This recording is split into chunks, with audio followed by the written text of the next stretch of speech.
The rise of Tiberius, a soldier emperor with hidden scars.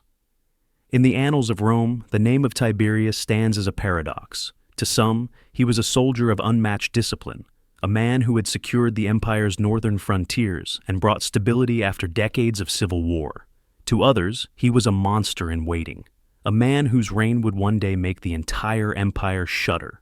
Yet, in the year 14th AD, when Augustus died and the purple was passed to his adopted son, the Roman world exhaled in relief. The empire seemed to be in safe hands. Here was a commander of proven mettle. Tiberius had marched legions through the forests of Germania, crushing uprisings that threatened Rome's borders. He had shown not only skill and strategy, but also a stern, almost Spartan devotion to duty.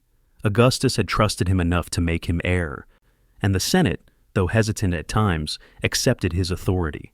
To the Roman people, weary of civil conflict, Tiberius appeared as the embodiment of order. But behind this mask of control lay fissures that had begun long before his coronation. His youth had been marked not by triumph, but by wounds that never healed.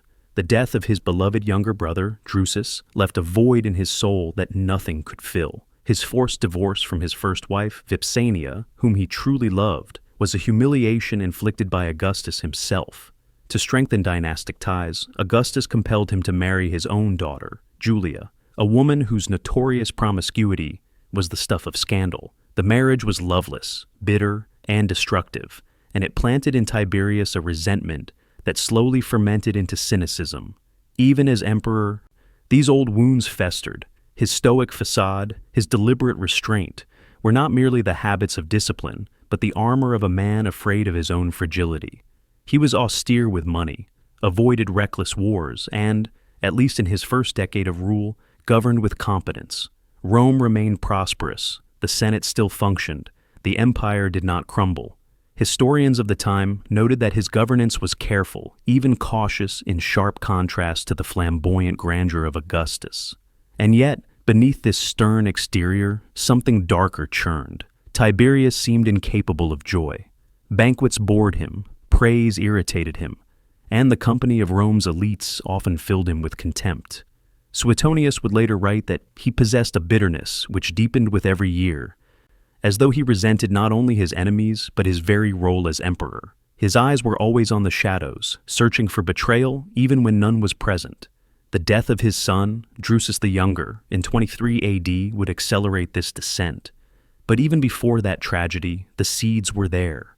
Those who knew him privately whispered of his brooding nature, his sharp tongue, his habit of withdrawing for long periods into solitude. He seemed, even at the height of his power, a reluctant emperor, crushed under the weight of dynastic obligation rather than uplifted by it. This contradiction, a man capable of commanding armies, yet incapable of commanding his own inner demons, would define his reign. Rome thought it had found a protector, but what it truly had was a wounded man in a purple robe. A man who bore every insult and humiliation like a scar, storing them in the recesses of his memory, and in time, those scars would split open, bleeding into every corner of the empire. The story of Tiberius is not just the story of a tyrant. It is the story of how grief, humiliation, and bitterness, when fused with absolute power, can create something far more terrifying than an ordinary dictator. It is the story of how the same man who once fought to preserve Rome's borders would one day turn Capri into a kingdom of nightmares. And so, when Augustus's body was laid to rest and Tiberius assumed the purple, the Roman people believed they had secured their future. They could not have known that what they truly secured was a descent, not sudden, but gradual, into the abyss of corruption, for monsters are rarely born overnight. They grow, fed by loss, by resentment, and by wounds that never heal. The cracks had already formed. Soon, they would break wide open. The turning point came in 23 AD. Tiberius's only son and heir, Drusus the Younger, died suddenly. Many suspected poison, perhaps at the hands of Sejanus, the ambitious Praetorian prefect, who would later rise to terrifying prominence. Whatever the cause, the impact on Tiberius was devastating. Grief hollowed him. What had been bitterness now hardened into paranoia. Rome's emperor no longer saw allies or friends, only conspirators waiting to strike. For a time, he remained in the capital, performing the duties of rule with grim efficiency. But his distrust deepened. The Senate seemed to him a nest of vipers. Each senator's compliment felt like a mask hiding treachery. The people cheered him in the streets, but he heard whispers in every cheer. And so, in 26 AD, he made the decision that would alter the course of his reign. He left Rome. The island of Capri, off the coast of Naples, was to be his refuge. Officially, he announced that he was retiring for reasons of health and rest, a retreat from the pressures of rule. Unofficially, it was something else entirely. He was creating a private kingdom, a fortress of cliffs and sea, a stage upon which his darkest impulses would soon be unleashed. Capri was a place of breathtaking natural beauty, jagged cliffs plunging into azure waters, caves that glowed with light, and slopes thick with fragrant gardens. But under Tiberius, beauty became a mask for horror. 12 villas were constructed across the island, each one a palace of marble and luxury, each one hiding whispers that chilled the servants who worked within them. To the Romans left behind, Capri soon became less a retreat than a prison, not for Tiberius himself, but for those he summoned there. Even from this isolated outpost, he ruled with absolute power. Letters, signed in his name, traveled across the empire like blades. Senators trembled when they received correspondence from Capri, for the emperor's silence could be just as fatal as his words. One letter could end a life, confiscate an estate, or condemn an entire family to ruin. Rome's Senate still convened, but real power now radiated from this lonely island in the Tyrrhenian Sea. And Capri was not just a seat of power. It became a stage for fear. Those few senators and officials summoned to visit returned with haunted eyes, if they returned at all. They spoke in hushed tones of an emperor who surrounded himself not with statesmen, but with astrologers and informers. Chief among them was Thrasyllus, an astrologer who fed Tiberius's paranoia with visions of treachery written in the stars. Each planetary alignment was a sign of betrayal, each passing comet a warning of assassination. Tiberius began to believe that destiny itself conspired against him, and only through blood could he silence fate. By then, the emperor had become a recluse in every sense. The man who once marched legions across Germania now barely appeared in Rome. He saw threats in shadows, plots in silence, and enemies in every smile. Capri became a symbol of that paranoia, a fortress of isolation where the emperor hid from the people he ruled, all while extending his terror into their lives. And yet, Capri was not only about retreat, it was about indulgence. With each passing year, whispers grew louder, of secret feasts, of rituals twisted into spectacles, of pleasures sought and satisfied in ways that even hardened Romans found unspeakable. The villas were filled not with laughter, but with screams, though the marble walls ensured those screams never reached beyond the island. Rome had seen tyrants before. It had seen cruelty, excess, and madness. But Capri promised something different. The birth of a regime where fear and pleasure, suspicion and perversion would blend into one. The emperor had withdrawn from the world, but the world had not escaped him. His letters, his punishments, his demands continued to shape Rome. And soon, the island of Capri itself would become infamous throughout history, its cliffs and gardens forever tainted by the legacy of one man's darkness. Tiberius had turned his back on Rome, but in truth, it was Rome that was about to suffer most from what he had become. Capri soon became more than a retreat. It became a stage, a theater of cruelty where Rome's emperor turned his fantasies into law. Ancient historians, particularly Suetonius and Tacitus, record tales so grotesque that later generations questioned whether they could possibly be true. Yet the consistency of these accounts, passed down across decades, suggests that behind the marble walls and sunlit gardens, a darkness flourished. Children were at the center of it, boys and girls alike, brought to Capri under false pretenses, never to leave unchanged. Some were trained as minnows. In the pools of his villas, they were taught to swim between the emperor's legs, nibbling and caressing him in games that turned innocence into corruption. To Roman ears, even accustomed to the brutal spectacles of gladiators and public executions, this was shocking. It was not entertainment, not ritual. It was degradation for its own sake. But the minnows were only the beginning. Tiberius created an entire system of exploitation, one that reached across the empire. Families desperate for favor offered up their own children. Nobles seeking advancement became procurers, scouring provinces for victims who fit the emperor's taste.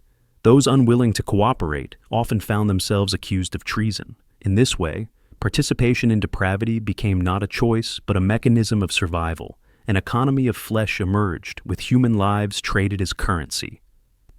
Among the most infamous elements of Capri were the spintriae. These were children, sometimes scarcely more than infants, trained in sexual acts so specific and perverse that Latin lacked the words to describe them. Their entire existence was devoted to satisfying the emperor's demands. They lived in the villas like prisoners of pleasure, discarded when they were no longer useful. Few survived long. Many were killed outright, thrown from the cliffs into the sea below, where soldiers waited to ensure that no one lived to tell the tale. Even those spared death carried scars for life. The terror of Capri was not confined to its victims. It seeped into Roman society as rumor and warning. Parents told their children to behave, invoking Tiberius's name as a kind of bogeyman. Senators and generals whispered that to be summoned to Capri was worse than exile, for exile at least allowed survival, and still, the emperor's imagination grew darker. He imported erotic art and texts from the East, using them not as curiosities but as instruction manuals. He staged grotesque theatrical performances where youths were forced into public intercourse while he watched. What he called chains, groups of 3 or more locked in enforced intimacy, became regular diversions. Even his private chambers were decorated with explicit images, transforming imperial palaces into dens of constant stimulation. The corruption spread outward. To serve Tiberius was to risk complicity. Young nobles offered up their sisters, brothers, even children in exchange for titles or lands. Ambitious officials competed to provide him with fresh victims. Whole families were destroyed not only by treason trials, but by their willingness to feed the emperor's appetites.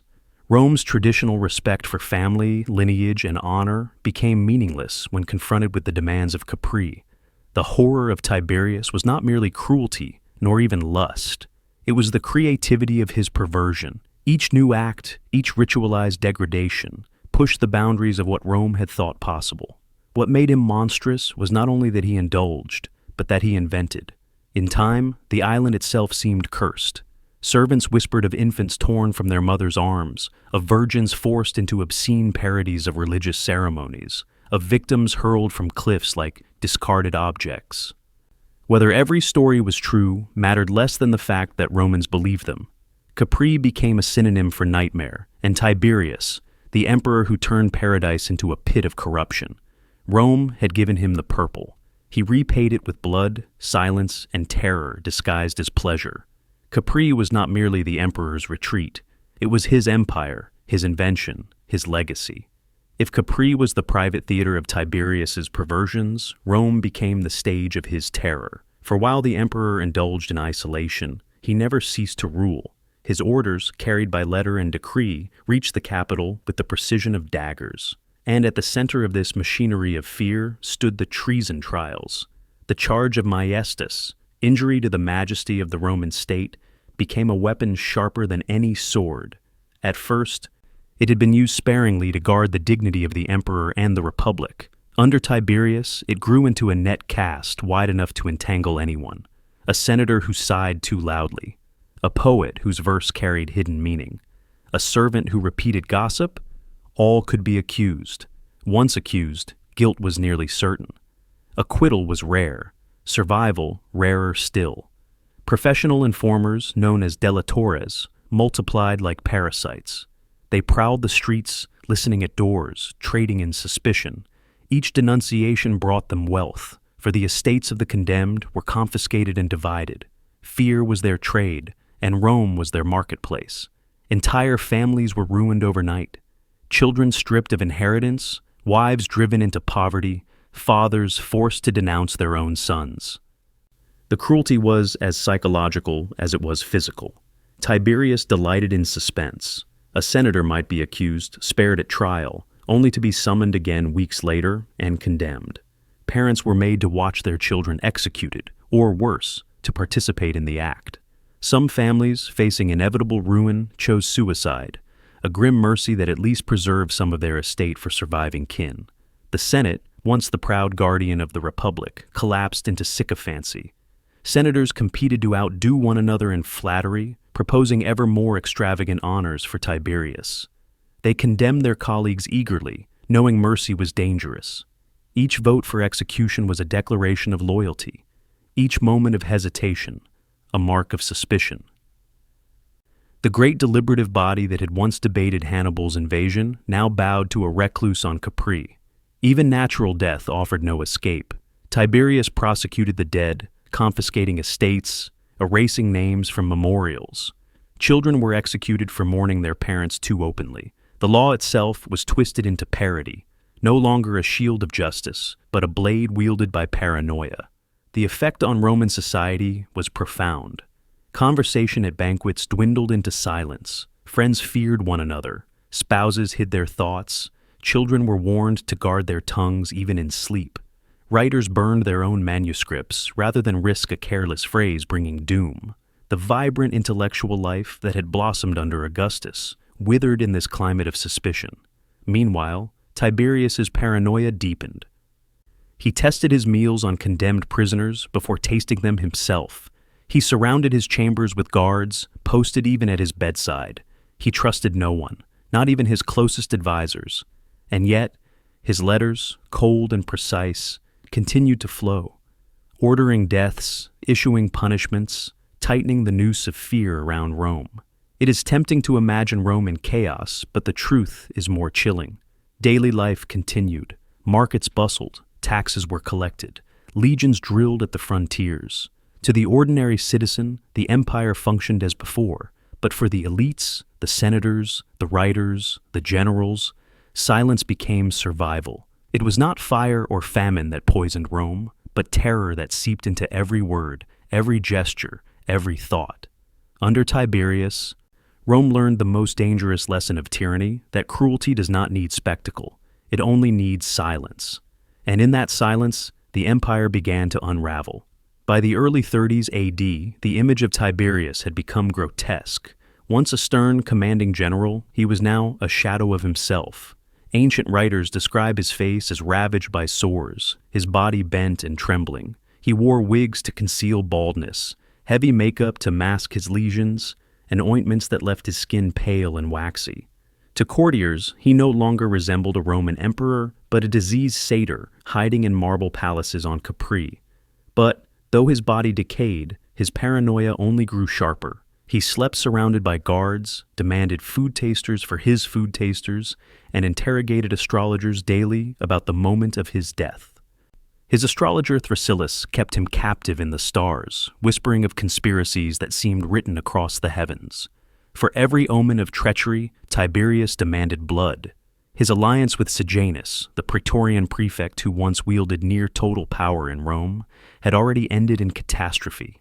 In 31 AD, suspecting Sejanus of plotting to replace him, Tiberius unleashed a purge of staggering cruelty.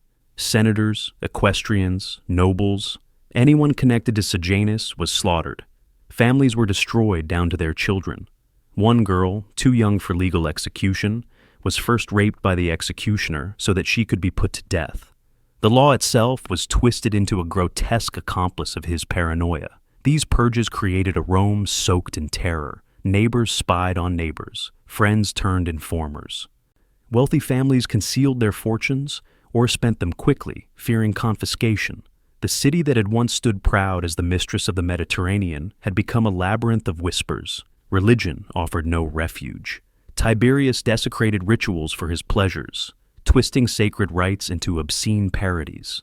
Romans believed the gods themselves had turned against the empire. Fires, floods, and earthquakes were interpreted as divine punishment for the emperor's blasphemy. Even priests whispered that Rome had fallen under a curse. The cultural and intellectual life of the empire shriveled. Poets abandoned satire, choosing safe mythological themes. Historians fell silent, unwilling to record the present for fear of their lives. Physicians who might have advanced medicine wasted their skills concocting aphrodisiacs or remedies for the emperor's sores. Rational inquiry gave way to superstition, as fear crushed curiosity. The military, too, was warped. Officers were promoted not for valor, but for their usefulness in procuring victims for Capri, or in denouncing comrades.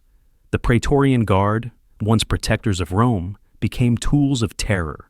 Soldiers assigned to throw victims from Capri's cliffs or to enforce executions in the capital knew that this, not conquest or glory, was now the empire's highest command. And yet, for all this cruelty, the empire did not collapse. Taxes were collected, trade continued, and the borders held, proof of Rome's immense administrative machinery, which could function even under a monster.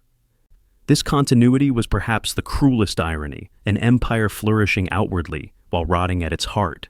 By 37 AD, Tiberius was 77 years old, frail yet still feared. His cruelty had not diminished, even as his physical strength waned. When illness overtook him, the court held its breath.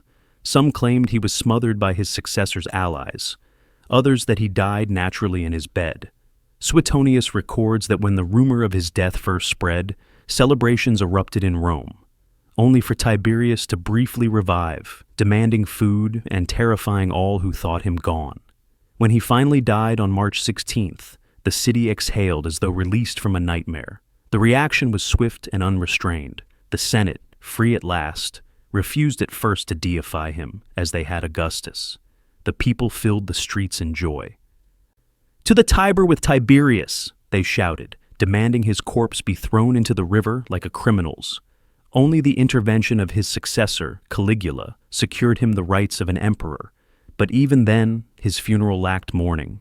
His memory was one of hatred, relief, and contempt. The man who had begun as a competent general and dutiful heir had ended as Rome's darkest tyrant, leaving behind an empire still intact, but spiritually broken. When Tiberius's body was lowered into the earth, Rome felt a strange mixture of relief and dread. Relief that the man was gone. Dread that what he left behind could not be buried with him. For while his reign had not toppled the empire, it had poisoned it. The question of exaggeration haunts every historian who studies him. Were the horrors of Capri truly as monstrous as Suetonius and Tacitus describe? Some argue the tales were colored by politics, by Rome's taste for scandal, by the need of later emperors to vilify their predecessors. And yet, the sheer volume of accounts, their consistency across decades, and above all the terror reflected in contemporary writings, make it impossible to dismiss. Whether every grotesque detail was true mattered less than the fact that Romans believed their emperor capable of such acts. That belief reshaped the empire's soul. Senators who once stood proudly as guardians of the state had been broken into flatterers and cowards. Families that had anchored Rome's elite were destroyed, their names erased. A generation grew up learning silence, not rhetoric, suspicion, not trust. Where Augustus had inspired hope, Tiberius left scars. His shadow lingered over his successors. Caligula, who inherited his throne, would prove that imperial madness was not an isolated case. Nero would one day follow, playing tyrant as if on a stage. Each was measured against Tiberius, each excess compared to the horrors of Capri. In this way, Tiberius became a standard of depravity, a reminder that Rome's emperors could be not only flawed, but monstrous. Religion and philosophy, too, bore his mark. Romans saw in his corruption proof that the gods were angry or absent. Natural disasters during his reign were interpreted as omens of divine wrath. Stoicism, with its call to endure tyranny with inner virtue, gained followers among those who had no hope of resisting outwardly. Mystery cults and foreign religions promised salvation from a world where justice seemed impossible. Out of this atmosphere of despair and longing, seeds of new faiths took root, among them Christianity, which would eventually reshape the empire itself. Capri, once a jewel of natural beauty, became synonymous with infamy. Even centuries later, its villas were spoken of as cursed places. Archaeologists have uncovered traces of Tiberius's vast building projects, but mercifully, no direct proof of the horrors whispered by the ancients. Perhaps the emperor himself ensured the evidence was erased. Perhaps some secrets were simply too dark for stone to preserve. But the silence in the earth echoes the silence that haunted Roman society, the things too terrible to write, too dangerous to say. The legal precedents of Tiberius's reign outlived him as well. The treason laws, stretched to absurdity, became a tool for future tyrants. The use of informers, torture, and confiscation set patterns that would echo through centuries. Even when good emperors arose, they struggled to roll back these poisons. In this sense, Tiberius's reign did not end with his death. It lived on in the very structure of Roman government. And so, what was his ultimate legacy? Not conquest, not monuments, not reforms. His legacy was fear. He proved that an emperor could bend law, religion, family, and society itself to his paranoia and appetites. He showed Rome that civilization is not a guarantee against barbarism, but a fragile veil easily torn. Yet even in this darkness, there is a warning that carries hope. Tiberius was not immortal. His power, however vast, ended. His name, however feared, was cursed. Rome endured him, and Rome endured after him. But it never forgot. Writers like Tacitus and Suetonius made sure that his crimes were recorded, that the victims were not erased. To remember was itself an act of resistance. Tiberius's reign demonstrates a truth that reaches across centuries, that absolute power strips away the mask of civilization, revealing the darkness within. It teaches us that tyranny is not born in sudden explosions, but grows slowly, through grief, through humiliation, through wounds left unhealed, until one man's sickness becomes the sickness of a state. The crowds who shouted, "To the Tiber with Tiberius," were not just celebrating the death of a tyrant. They were crying out to cleanse themselves, to wash away the contamination of 23 years of fear. But history reminds us that some stains cannot be erased. They remain as warnings. Tiberius left behind an empire intact but corrupted, a people prosperous yet traumatized, and a legacy that still chills 2,000 years later. He began as Rome's savior. He ended as its curse.